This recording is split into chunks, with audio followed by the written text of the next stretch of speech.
Good morning. This is a retrospective video of a ride I actually did 2 days ago. And it was not originally intended to be made into a video, but there was a loop, an off-road loop I did on the Mendips, which was so great, I just thought I had to make it into a video because I had the footage, so why not? So unfortunately, I didn't really talk too much during the ride itself, so I thought I just need to kind of fill in some of the details with this, which I'll probably put up front in the video, even though it's been filmed 2 days after. Okay, so I'm going to cut to the chase. So there are two major segments that I thought were absolutely sensational and well worth a visit.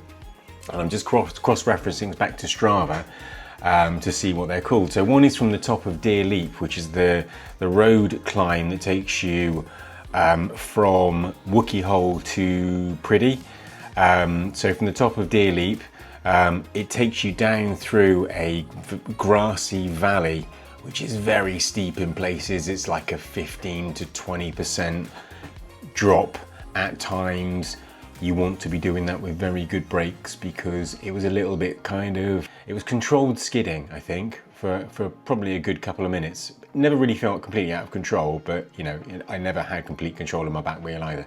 Anyway, that was amazing. That took you down from Deer Leap to the bottom of the Mendips to Westbury Sub Mendip, and just kind of rolled along parallel to the Mendip Hills into Rodney Stoke, and then from Rodney Stoke, probably the most difficult off-road hill climb I've done, definitely in the Mendips, if not in the UK. Maybe that's pushing it. Anyway, no, I'm sure there are much more difficult in the UK, but anyway. There is a Strava segment called Hill Lane and the Slate, S-L-E-I-G-H-T. You go up from Rodney Stoke and it kind of angles across the hillside and eventually joins up with the Draycott Steep Road pretty close to the top of Draycott Steep. So that kind of gives you an idea of how far you're going up. It starts as a fairly kind of conventional single track lane, then it becomes broken tarmac, then it becomes very broken tarmac with some very loose stones and gravel, and then it gets a bit more hard-packed mud / gravel towards the top of the first section.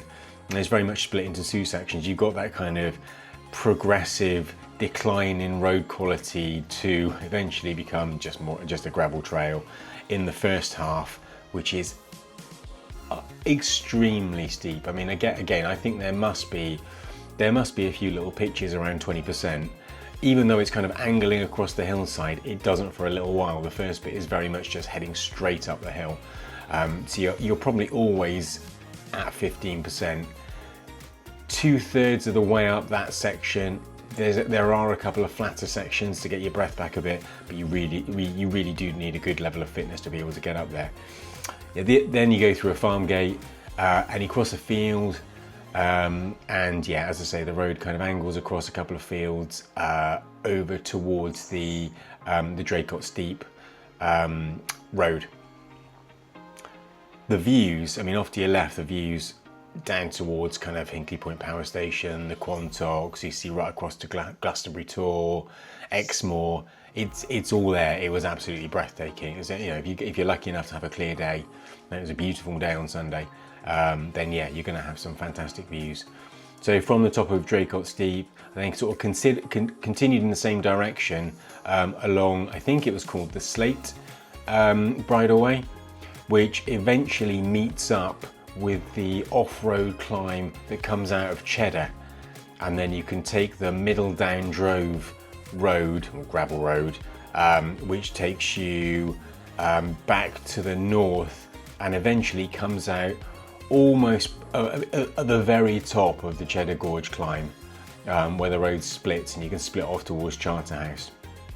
It was absolutely, I mean, that climb was sensational. That whole section, I would say. Yeah, from there on, decided that wasn't enough, so dropped down a bit to Burrington Combe and then came back up sort of from about 2/3 of the way up Barrington Combe, went up to the top of Beacon Batch. And it was a brilliant day out. I'll post the route on the Strava link on the description, and I hope you enjoy the video. Thank you, bye-bye.